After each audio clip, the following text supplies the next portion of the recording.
Hello viewers, we are Baldesiners and welcome back to the channel. This video is going to be a playthrough slash, tutorial of how to beat Spelunky 2. So buckle yourself in and enjoy the show. This episode was supposed to come out like probably over a month ago now, but I ended up getting a new computer and had to reinstall a lot of the programs and softwares that I was using for producing videos for my YouTube channel. So yeah, that's a little bit unfortunate. This version of Spelunky might have been a little before a couple of the patches came out, but I don't think anything major has changed other than like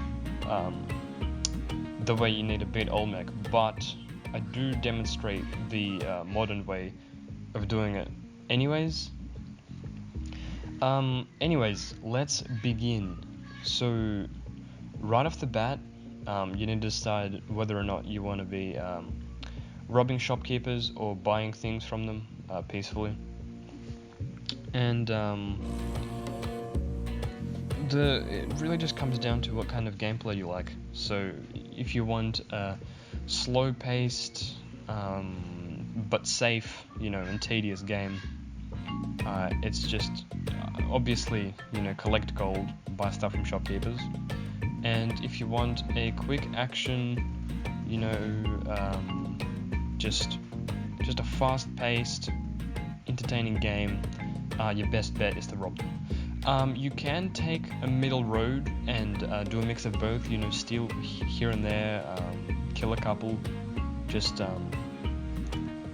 that's probably my go-to method, and the reason being is later down the track, what tends to happen is exits are a lot harder to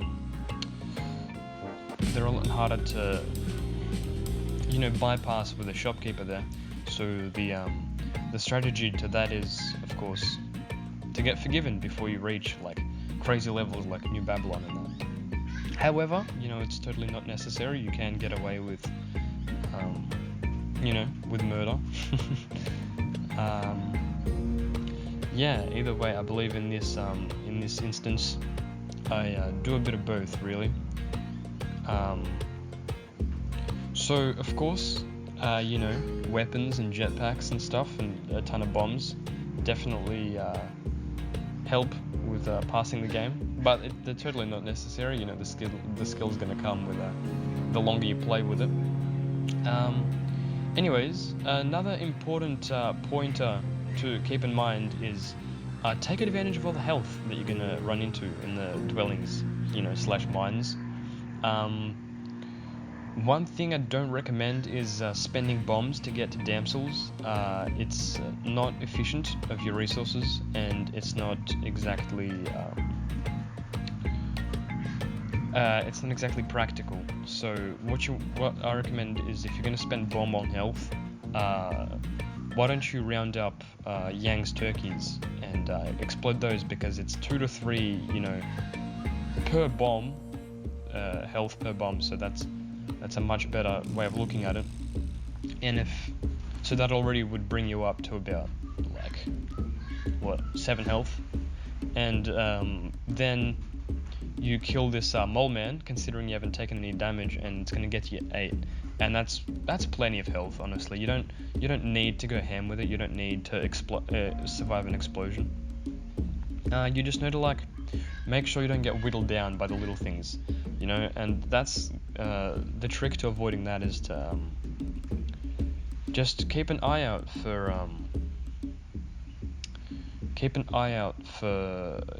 what's going on the screen. A strategy that helps me is look down before you go in somewhere, and just have a look at what's down there, and then think about the way you're going to escape the level. So before you go into all the action and kill yourself. At the end of the day, it's all pretty self-explanatory. It's just in the first couple of runs, when you're just trying to pass the game, it's going to require a bit of patience. Just looking out for little things, And the main thing is to keep you cool, because sometimes you'll be at this for like a long time, and it's just not gonna be looking good for you. Dice shops are nice if you're playing cool with all the shopkeepers. In this case, not really. Okay, this here's a major deciding factor if you're going to go to the jungle or the or Volcana. I've come to the conclusion that I prefer to go to the jungle nowadays, especially if I'm not being friendly with the shopkeepers. Reason being is the black market's gonna solve all of your issues in terms of items and pretty much anything you need. You're gonna get the hedgehog, which is gonna help you see in the dark. That's a very useful thing to keep in mind. If dark levels are giving you grief, go down the black market route, because the hedgehog's gonna give you seeing powers, especially in like caves and things. The moon challenge, you can like see crates instantly. Whereas Volcana's probably better for if you're being friendly with the shopkeepers, because you're gonna go to Vlad's castle. That's gonna get you Vlad's cape, double jump. You don't really need any packs to your name, and I'm just looking at this gameplay here and trying to get this turkey out of the lava. It's a chore. I'm probably gonna get myself killed here. As usual, this isn't scripted, so I'm just I've got a brain fart at the moment. I'm just lost all ability to talk. But anyways, long story short, if you're robbing shopkeepers and killing them and not worrying about forgiveness too much, yes, I very much recommend going jungle route, because you are going to get into the black market and get a bunch of good stuff. And if you're doing like a low percent run, don't worry about it. Go down to Vlad's castle. It's a lot easier. You just need a free van horsing, which I failed to do in this specific instance. Very unfortunately to my name, but it's going to give me a little bit of trouble killing him. But it's still possible. It's definitely it's a bit of it's troublesome. But I think we did it just then. Definitely lost a point of health that we shouldn't have. If our van horsing did this for us, would have been a little bit easier. As always, yes, keep in mind for arrow traps and things. Collect crates. Take the time to collect crates. Sometimes you find some like crazy good stuff in there, like bomb boxes and things. Really depends on the seed. Passing this game is essentially, that's what it comes down to. If it's a good seed or not. You're gonna get less enemies, more items, just like. And then yeah, it's a bit. There's definitely a bit of luck to it. Speaking of which, when I passed this game, I was actually super happy, and then I found out that they actually reduced the spawn rate of pretty much everything in in one of the patches, and then realized that I passed the game in easy mode, and I was pretty cranky about it, but that's totally okay. Also, if you're just trying to pass the game, there's no need to even bother with the black market or Vlad's castle, because you're not going to need the hedgehog or the crown. Honestly, I just like going to the black market for the items. In this run, I kind of fail going to Abzu or what's his name? The thing that it is a boss in what do you call it? You go down temple route, and then you go into the city of gold, and then sacrifice yourself on an altar. And then you go into, I forgot what that place is called, but there's a boss there. Anyways, it gives you the opportunity to end up. It gives you this like script that allows you to go and pick out a statue in New Babylon, which then spawns like a little flying bed. That helps you get to... I'm having so many mental blanks. I just keep forgetting what the zones are called. I swear I'm not usually like that. But anyways, so the Olmec fight. This was filmed in the days where you could like just sit on top of his head, but I refused to do that. I believe that I want to take a more interesting approach here.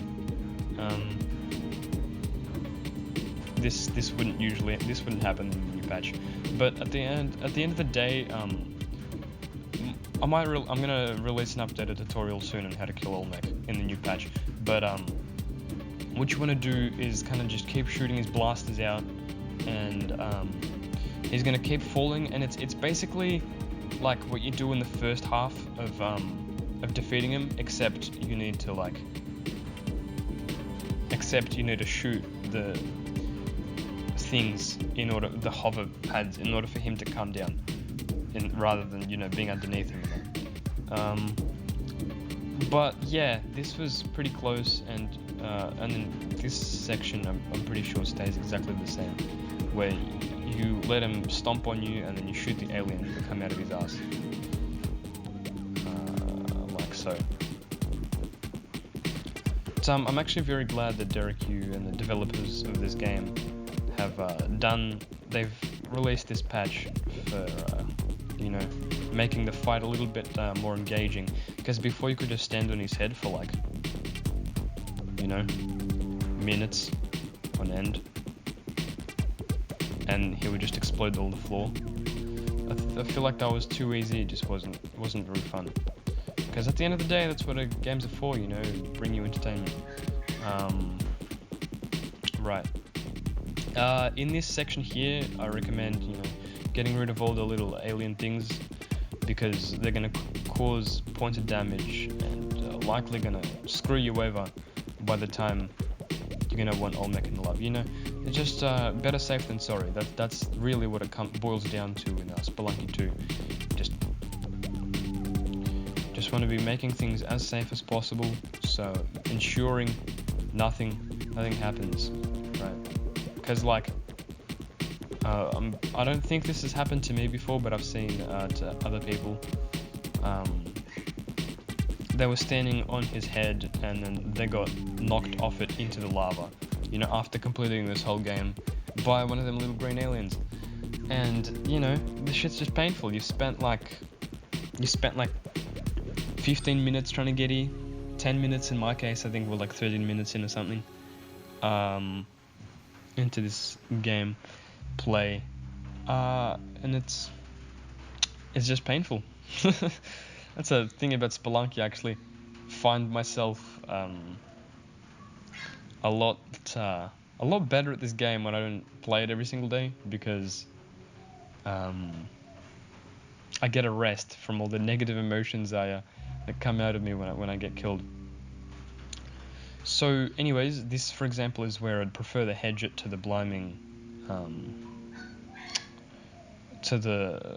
this royal crown, because in this behind the caves area you can actually see what's going on, right? Like I just got whittled down by 6 points of damage because of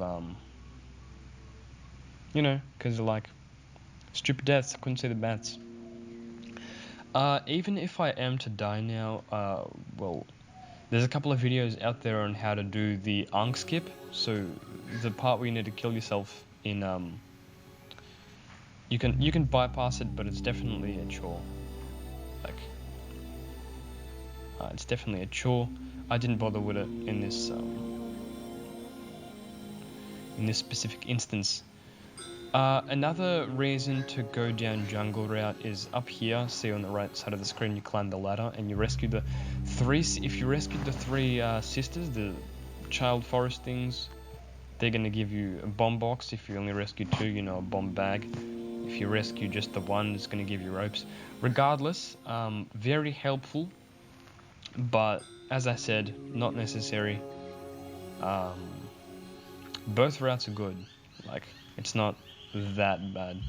I think many people prefer different things, so your best bet's just to play a couple of times and see what you like, really. Yeah, definitely. And personally, I'm not a fan of using shortcuts in this game. Like, of course, you can pass the game using shortcuts at so many less levels that you need to go through, but then I just had the biggest impulse to murder that man to the left of me, the shopkeeper, but he wasn't selling anything good. I was just gonna shoot him for the sake of it. I'm glad I stopped in time. What was I saying? Completely forgot.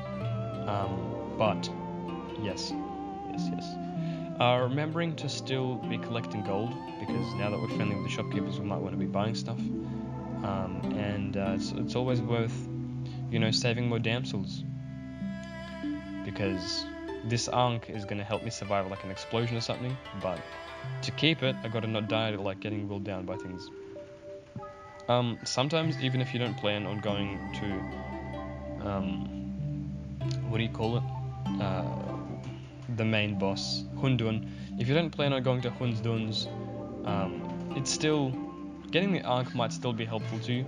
It is an extra couple of minutes of your life having to battle Olmec, but it is definitely, it is definitely an Ankh. It's very helpful. So risk getting killed in order to survive some like pure death. In fact, it was entirely because of the Ankh that this run didn't go in the absolute trash. So definitely something to consider. It's not necessarily doable, especially if you don't like to bother with the Kapala and stuff. I have a moral objection to sacrificing things to Kali, so I just go ahead and get myself the Ankh, and it's basically the same thing. There you go, falling on spikes, no matter how much health you have, no Kapala is going to save you, so definitely recommend getting the Ankh. It's going to give you a little bit of leeway in things you can do.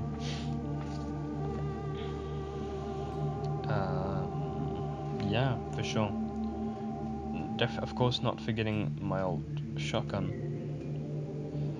But after you do die with the Ankh, it is pretty crucial that you collect health, because you're not gonna get a second chance like that, or rather a third chance. Although there isn't very long left, so of course it's totally doable. This is an interesting switch. Wonder what it's for. It's a key. Something to keep in mind is usually go into these back areas. In an earlier episode, I claimed that there's never anything good there. I claimed wrong. The more I've been going into these things, the more I've realized that there's chances of finding like secret shops and like all sorts of good stuff back there. So it is definitely worth having a look. Sometimes I can find the black market without having the Ujarai, just because of having a gander at what's in these back areas.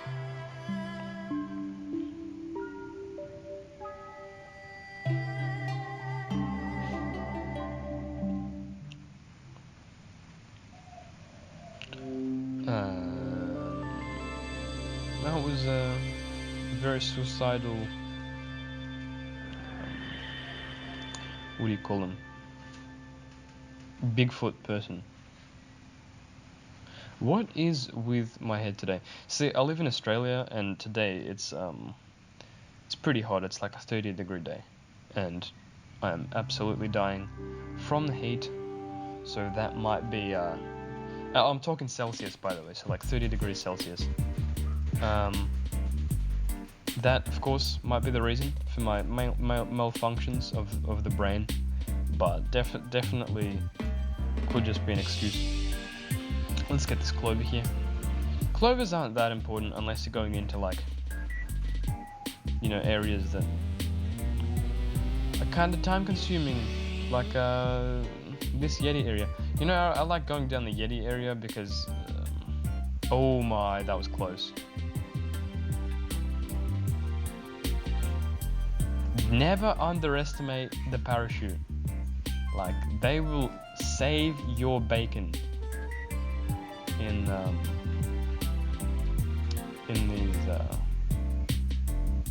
these maps. You always underestimate it till it saves your life. But so parachutes are actually very, very nice. It's a shame you can't carry more than one, but then, like, yeah, I don't know. It's a good game design. When you can, try to save bombs. For example, there's lots of, like, mines and things here. Definitely usable. Use your environment to your advantage and always be making good decisions on what to do. Like, right? Like, you don't. It's almost like a primitive game of chess, right? When it comes to playing Spelunky. Think about the routes you want to take, think about what you want to achieve in a specific run. That's honestly what you want to do. Set smart goals, you know. Like, simple, well, not necessarily simple, but realistic, like, achievable, you know, etc. Like, don't go around setting goals that will fucking just aren't impossible.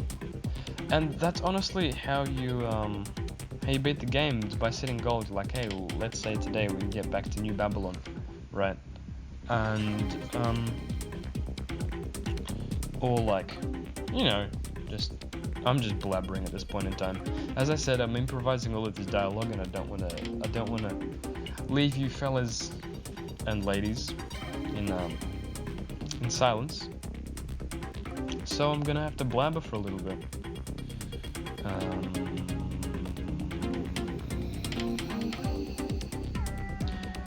Usually, you know, I'm gonna say sometimes don't or when it comes to these difficult levels, don't be stingy with the resources, because it's gonna catch up with you.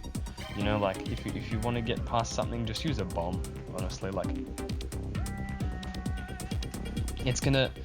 you're better off getting to Tiamat with only 1 or 2 bombs than dying in, like, 6-2 with, you know, 63. Obviously exaggerating the numbers here a little bit, but ooh, a dark level. That's unfortunate. I've noticed that the hide hands in this game have gotten a little bit better, so you could always get your hands on a couple of those to carry, like, torches and things, damsels for you. But they could also, you know, get you absolutely killed, you know, shoot you in the back. So also not worth. Oh, sorry, it's also worth considering a little bit. Wonder how long this is going to take to upload. Alright, and there you have it, ladies and gentlemen. You've gotten to Tiamat with these little tips and tricks. One more thing, go into the jungle. It's probably going to get you sticky bombs, which might be pretty helpful. Anyways, the strats to blow up this little block of thing, throw up a rope. If you've got a shotgun, you know, shoot her. If you went down a temple route and you happen to still have the scepter, that's an even easier win. But really, you can even kill her with a whip, like, at the end of the day. It's definitely doable. I've seen it done before. I haven't tried it. I don't recommend you do either. But, like, not awfully the hardest boss. Anyways, ladies and gentlemen, thank you for watching. I appreciate it very, very much. please hit that like and subscribe button, and I'll see you in the next one.